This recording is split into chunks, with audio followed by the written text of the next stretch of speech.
Yeah, she's starting over too. I realized from my generation, I'm Gen X, we were raised to grow up, get married, have children because our parents and our grandparents, unfortunately for the women, they really didn't have many options. Unless you were married, you couldn't get a bank account, you couldn't work. So you really were dependent upon the man.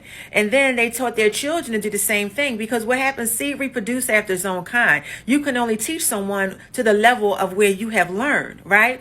But Gen X grows up and we've expanded our learning capacity from other things, other relationships, other things that we've noticed in other neighborhoods and atmospheres and genres and cultures. And so we grew up saying, we wanted what our parents had, even if it was not perfect, even if it was a little toxic, or it may have been okay environment, but we still wanted what we saw our parents do because we kids do what's caught, not taught, right? And then, in your 20s, you get married, you have the children, you think you're going to have the whole picket fence with the dog is going to be all perfect, right?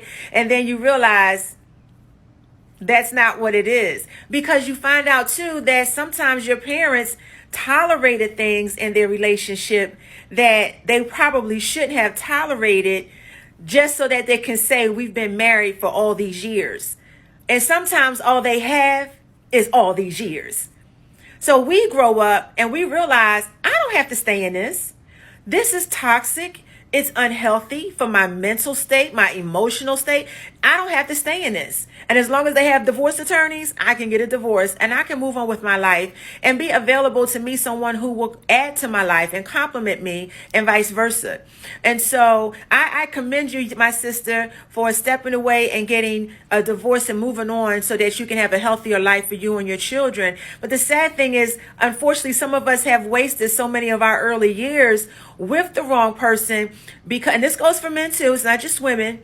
We've wasted so much time with the wrong person because we got in those relationships maybe for codependency. We got in because it made sense. We might have had a child by that person, so we married them. We got in there for all these other reasons other than love, companionship, purpose, right? And so then you grow up and you start to heal and you realize I want to have an abundant relationship with myself first. And then I want to have an abundant relationship with somebody else that can add to my life. I can add to their life. We can build something wonderful together and also share those positive traits, pass them on down to our children and our grandchildren. So if that's you and you were in those kind of relationships and you started off early and then you decided to grow up and get out, comment below. I want to hear your comments below. I want to see how you made it out too. This is Coach Sonia. Have an amazing